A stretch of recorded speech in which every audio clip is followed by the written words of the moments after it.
ನಮಸ್ಕಾರ, ನೀವು ನೋಡ್ತಾ ಇದ್ದೀರಾ ನ್ಯೂಸ್ ಫಸ್ಟ್. ನಾನು ವಿದ್ಯೇಶ್ವರಿ. ಈ ಕ್ಷಣದ ಪ್ರಮುಖ ಸುದ್ದಿಗಳನ್ನು ನೋಡ್ತಾ ಹೋಗೋಣ. ಅದಕ್ಕೂ ಮೊದಲು ಹೆಡ್ಲೈನ್ಸ್. ಉಡುಪಿ ಜಿಲ್ಲೆಯ ಬೈಂದೂರು ತಾಲೂಕಿನ ಹಲವೆಡೆ ನೆರೆ ಸೃಷ್ಟಿ, ಮನೆಗಳಿಗೂ ಜಲ ದಿಗ್ಬಂಧನ. ಇನ್ನು 2-3 ದಿನ ಮಳೆಯ ಮುನ್ನೆಚ್ಚರಿಕೆ. ಜಿಲ್ಲೆಯಾದ್ಯಂತ ರೆಡ್ ಅಲರ್ಟ್ ಘೋಷಣೆ.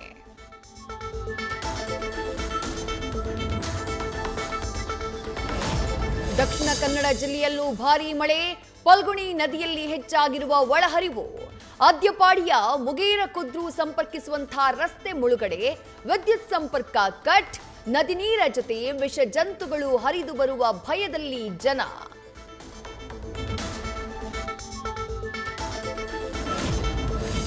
ಚಿಕ್ಕಮಗಳೂರಲ್ಲಿ ಮಳೆಗೆ ಮೈದುಂಬಿ ಹರಿತಾ ಇರೋ ತುಂಗಾ, ಭದ್ರಾ, ಹೇಮಾವತಿ ನದಿ. ಶೃಂಗೇರಿ, ಕುದುರೆಮುಖ, ಘಟ್ಟ ಪ್ರದೇಶದಲ್ಲಿ ಭಾರೀ ಮಳೆ. ನದಿ ಪಾತ್ರದ ಜನರಿಗೆ ಎಚ್ಚರಿಕೆಯಿಂದ ಇರುವಂತೆ ಸೂಚನೆ. ಕೊಡಗು ಜಿಲ್ಲೆಯಾದ್ಯಂತ ಮುಂದುವರೆದ ಮಳೆಯ ಆರ್ಭಟ. ಮಡಿಕೇರಿ ತಾಲೂಕಿನ ಹೋದವಾಡ ಗ್ರಾಮದಲ್ಲಿ ಮಳೆಗೆ ಕುಸಿದ ದನದ ಕೊಟ್ಟಿಗೆ, ಜಾನುವಾರುಗಳಿಗೆ ಗಾಯ. ಜಿಲ್ಲೆಯಾದ್ಯಂತ ಅಂಗನವಾಡಿ, ಶಾಲೆ, ಕಾಲೇಜುಗಳಿಗೆ ರಜೆ ಘೋಷಿಸಿ ಜಿಲ್ಲಾಧಿಕಾರಿ ಆದೇಶ. ನಿರಂತರ ಮಳೆಯಿಂದಾಗಿ ಕೊಡಗಿನ ತ್ರಿವೇಣಿ ಸಂಗಮ ಮುಳುಗಡೆ. ಹೊಸದಾಗಿ ನಿರ್ಮಿಸಿದ್ದ ಉದ್ಯಾನವನ ಸಂಪೂರ್ಣ ಜಲಾವೃತ. ತುಂಬಿ ಹರಿತಾವೆ ಕಾವೇರಿ, ಕನ್ನಿಕೆ, ಸುಜ್ಯೋತಿ ನದಿಗಳು.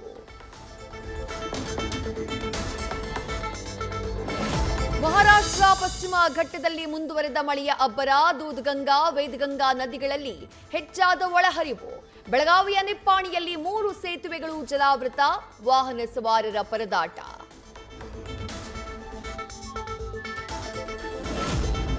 ಕಲಬುರಗಿಯಲ್ಲಿ ಮಳೆಗೆ ಮನೆ ಕುಸಿದು ಮೊಮ್ಮಗ ಸಾವು. ಅಜ್ಜಿಯ ಸ್ಥಿತಿ ಗಂಭೀರ. ಮನೆಯವರೆಲ್ಲರೂ ಹೊಲಕ್ಕೆ ಹೋಗಿದ್ದಾಗ ಕುಸಿದು ಬಿದ್ದ ಮನೆ. ಜೇವರ್ಗಿ ತಾಲೂಕಿನ ಗುಡೂರ ಎಸ್ಎ ಗ್ರಾಮದಲ್ಲಿ ದುರ್ಘಟನೆ.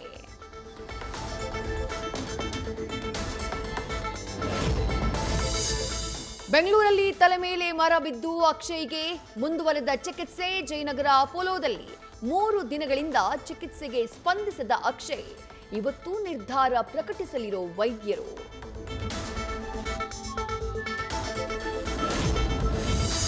ಮಹಾರಾಷ್ಟ್ರದಲ್ಲಿ ವರುಣಾರ್ಭಟಕ್ಕೆ ಭಾರೀ ಅವಾಂತರ. ಮುಂಬೈನ ವಾಶಿ ಪ್ಲಾಜಾ ವಾಣಿಜ್ಯ ಸಂಕೀರ್ಣದಲ್ಲಿ ರಸ್ತೆ ಕುಸಿತ. ತುರ್ಬೆ ರೈಲು ನಿಲ್ದಾಣ ಜಲಾವೃತ. ಪ್ರಯಾಣಿಕರ ಪರದಾಟ.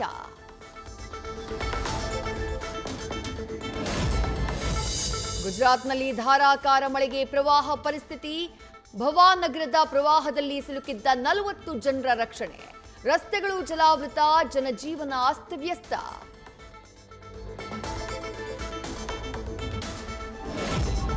ಇರಾನ್ ಇಸ್ರೇಲ್ ನಡುವೆ ತೀವ್ರಗೊಂಡ ಯುದ್ಧ. ಇರಾನ್ನಲ್ಲಿದ್ದ ಭಾರತದ 100 ಜನರ ಸ್ಥಳಾಂತರ. 10,000 ಜನರನ್ನ ಭಾರತಕ್ಕೆ ಕರೆತರುವುದಾಗಿ ದೂತಾವಾಸ ಅಧಿಕಾರಿಗಳಿಂದ ಕಾರ್ಯಾಚರಣೆ.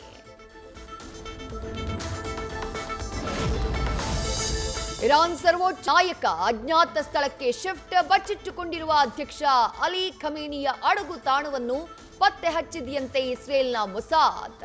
ಜನರ ರಕ್ಷಣೆ ಮಾಡಬೇಕಿದ್ದೋರೆ ಭಯದಿಂದ ಓಡ್ ಹೋದ್ರೆ ಹೇಗೆ ಅಂತ ಇರಾನ್ ಜನರ ಆಕ್ರೋಶ. ಇಸ್ರೇಲ್ ಇರಾನ್ ನಡುವೆ ತಾರಕಕ್ಕೇರಿದ ಸಂಘರ್ಷ. ಇರಾನ್ನ ಪರಮೋಚ್ಚ ನಾಯಕನ ಹತ್ಯೆಯವರೆಗೂ ಕದನ ನಿಲ್ಲಲ್ಲ. ಇಸ್ರೇಲ್ ಅಧ್ಯಕ್ಷ ನೇತನ್ಯಾಹು ಖಡಕ್ ವಾರ್ನಿಂಗ್. ಇಸ್ರೇಲ್ನ ಕ್ಷಿಪಣಿ ದಾಳಿಗೆ ಇರಾನ್ನಲ್ಲಿ ಅಲ್ಲೋಲ ಕಲ್ಲೋಲ. ಸರ್ಕಾರಿ ಒಡೆತನದ ಟಿವಿ ಚಾನೆಲ್ ಮೇಲೆ ಡೆಡ್ಲಿ ಅಟ್ಯಾಕ್.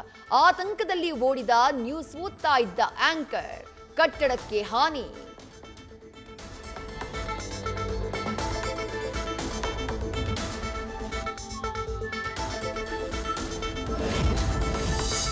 ಇಸ್ರೇಲ್ನಲ್ಲಿ ಸಿಲುಕಿರುವ ಹಾಸನದ ಕನ್ನಡಿಗರು. ಇಸ್ರೇಲ್ನಲ್ಲಿ ನಮ್ಮವರು ಚೆನ್ನಾಗಿದ್ದಾರೆ, ಸೇಫ್ ಆಗಿದ್ದಾರೆ.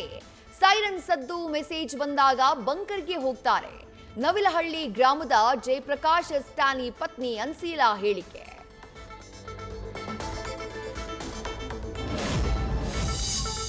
ಬೆಂಗಳೂರಿಗರಿಗೆ ತಟ್ಟಿದ ಇರಾನ್ ಇಸ್ರೇಲ್ ವಾರ್ ಎಫೆಕ್ಟ್. ಯುದ್ಧದಿಂದ ಬೆಂಗಳೂರಿನಲ್ಲಿ ಗಗನಕ್ಕೇರಿದ ಡ್ರೈ ಫ್ರೂಟ್ಸ್ ದರ. ಇರಾನ್ನಿಂದ ಆಮದಾಗುವ ಡ್ರೈ ಫ್ರೂಟ್ಸ್ಗಳ ದರ ಸಿಕ್ಕಾಪಟ್ಟೆ ಏರಿಕೆ.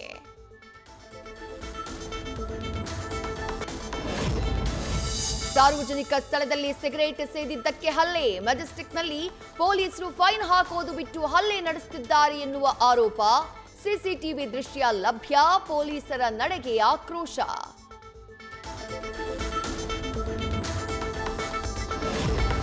ಶಿವಮೊಗ್ಗದಲ್ಲಿ ಕಾರು ತಡೆದು ಹಣ ದೋಚಿದ ಖದೀಮರು. ಕಾರು ಚಾಲಕ ಶಿವಯೋಗಿ ಹಣ ಕಳ್ಕೊಂಡು ಕಂಗಾಲು. ಟೋಲ್ಗೇಟ್ನ ಸಿಸಿ ಕ್ಯಾಮೆರಾದಲ್ಲಿ ದರೋಡೆಕೋರರ ದೃಶ್ಯ ಸೆರೆ.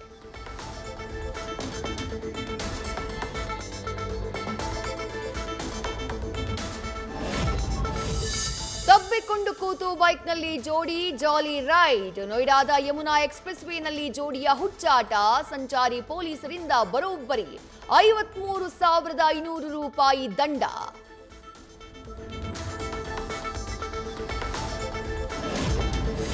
ಹೈಕೋರ್ಟ್ ಆದೇಶದ ಬೆನ್ನಲ್ಲೇ ಬೈಕ್ ಟ್ಯಾಕ್ಸಿ ಸರ್ವಿಸ್ ನಿಷೇಧ. ಬೆಂಗಳೂರಲ್ಲಿ ಬ್ಯಾನ್ ಆಗುತ್ತಾ bike parcel courier service? Social ಮೀಡಿಯಾದಲ್ಲಿ ಪರ ವಿರೋಧದ ಚರ್ಚೆ.